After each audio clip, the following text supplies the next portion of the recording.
Are you tired of your lace lifting and never being able to get the lace to match your skin tone? This beginner-friendly tutorial was made just for you, so stay tuned.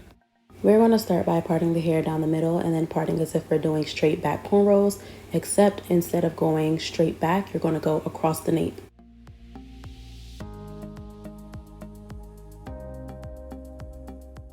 The rest of the braid down can be treated like straight back cornrows, except you'll be connecting the ends as often as you can without causing too much tension, just like this.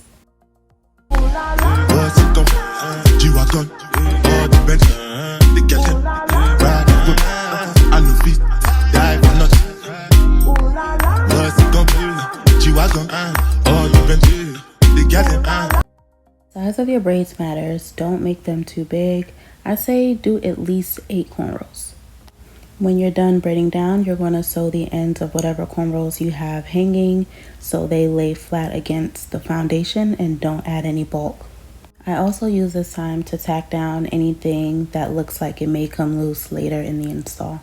You know how good leave-in conditioner feels after you got a fresh braid down, so I'm doing that, and then I'm going to go ahead and clean the hairline with some 91% alcohol on a paper towel. I'm removing any makeup, oil, dirt, all of that. I'm using Got To Be gel to slick her baby hairs backward into her cornrows, and then I'm using my edge brush to kind of smooth them out and a blow dryer to dry them into place. Now I'm starting her bald cap. Yeah, look how she's low-key losing it because she thinks I'm messing up her eyebrows. I'm not, I promise. So I got the bald cap on and I'm just sewing where her frontal is going to end because I'm going to cut off the rest later. This is the makeup I'm going to be using on her bald cap, and I'm just putting that on liberally, trying to get it to look like her skin. For the air holes, you want to start with a small hole and then pull the airs through. The smaller the better.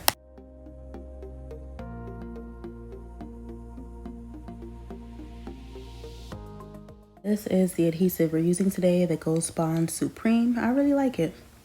And gluing down the bald cap, you want to put it in front of any hair, and then you also want to keep in mind where you want your new hairline to start.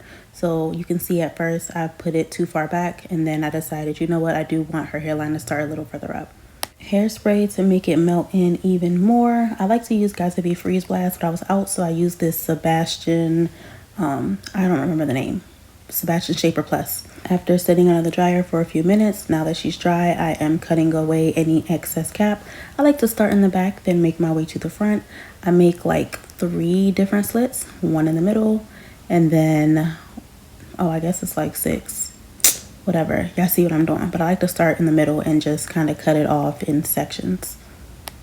When you're cutting this cap off, you want to get as close to the adhesive as possible. So what I like to do is I like to pull it back a little bit and then kind of shove the scissors under there. So that way I get super close to her skin without actually getting her skin.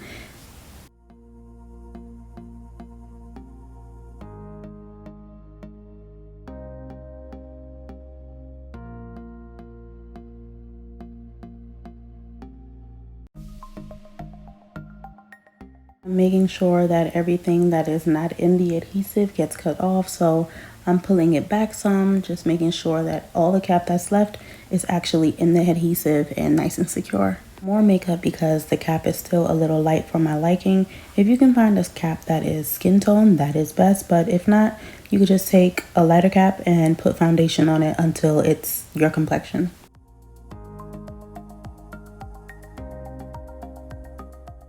It's really important to keep the hairline clean, so we're going in with 91% alcohol again, just because more than likely makeup got on her skin and we don't want to put glue on the makeup. We want to put it on nice clean skin.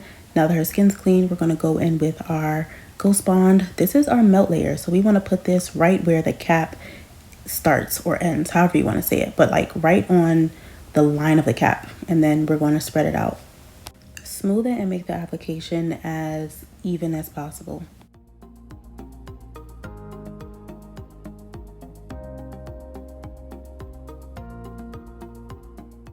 This lace is a lot lighter than her skin tone. It's pretty much white, so we're gonna have to really take our time and make sure we get that makeup in there to change the color. Concentrate on the hairline and then work your way back.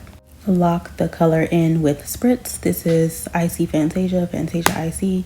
And while the spritz is on there, this is a great time to go ahead and hot comb those hairs backwards so we can get a good look at our hairline and then also have a nice, clean, organized application. Since the wig is burgundy, I did not need to bleach the knots, but I did need to tweeze it, so I did go ahead and tweeze it off camera. The hot comb is by Andis, A-N-D-I-S. I don't think you can really see it, but it's an Andis hot comb and it's on 450 degrees. When you're cutting that excess lace, you want to cut jagged. So you're going to open and shut the scissors while you're moving them up and down to create a nice jagged line like this. Also want to get as close to the hairline as possible. Don't worry if you cut a little hair. Second layer of glue, I like to do little dots and then go back and spread them out. And then you also want to make sure that you don't make it too thin. You want it about an inch wide.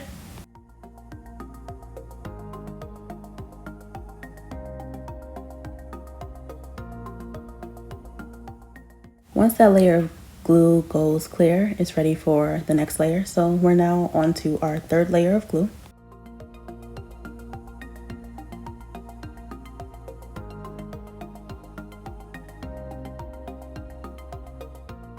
Once that third layer is clear, it's time to go ahead and apply the frontal. I like to put the frontal on just like halfway and then look on the left and right side and make sure I'm going to have enough lace for the parts that I need to cover. Then I'm going to start in the middle, gently pat it in, and then I'm going to work my way to either side.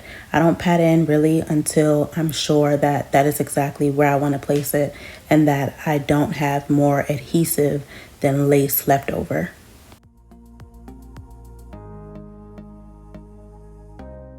Sometimes you just gotta fight with the lace a little bit. So in that case, sometimes I gotta pull the hair from the back because pulling from the front is not doing it. I gotta really get in there. So if you have to, don't even trip, but pull from kind of like where the wefts are in order to get the front of the frontal, closer to where you need to be.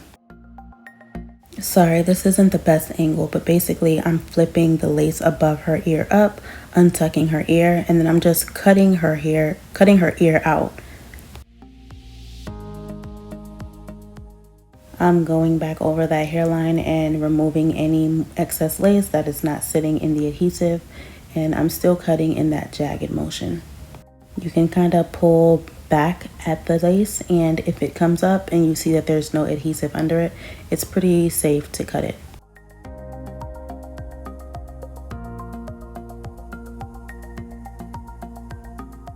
Here's a better visual of how to cut out that ear tab.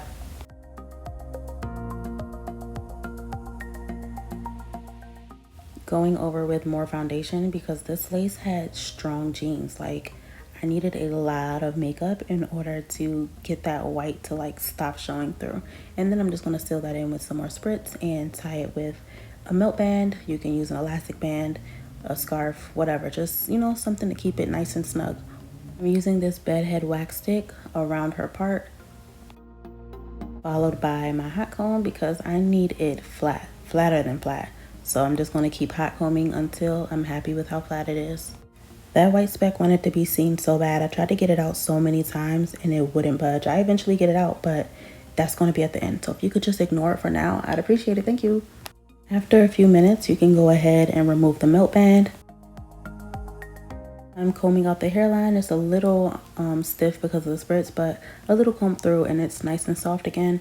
Now I'm going to get started on the baby hairs. But first, more foundation. After cutting my baby hairs to length, I like to take a pencil flat iron and curl them under, going towards her face. The setting foam I'm using for my baby hairs today is Nairobi. I'm just going to be dipping my edge brush into it and then sculpting the baby hairs.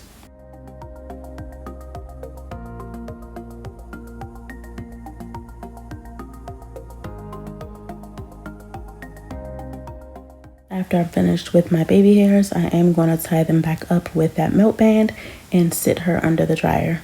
There's no specific amount of time that she sits under the dryer. She sits under until she's dry.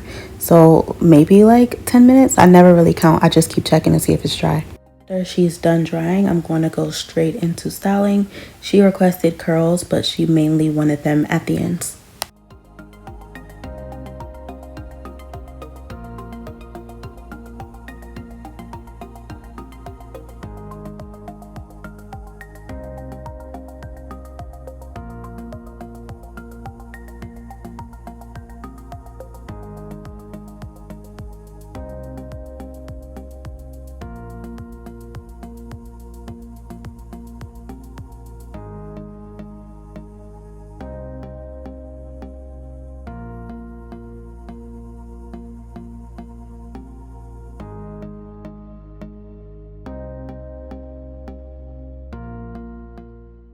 Just a little hairspray to help the curls last.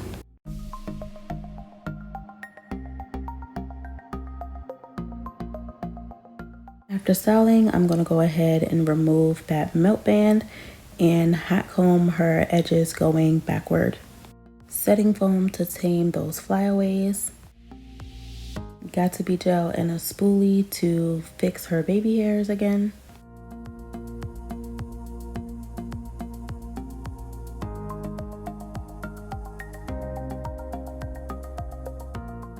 Honestly, any hairs that can't get with the program get pulled out, because if you don't want to fall in line, then you just can't be here.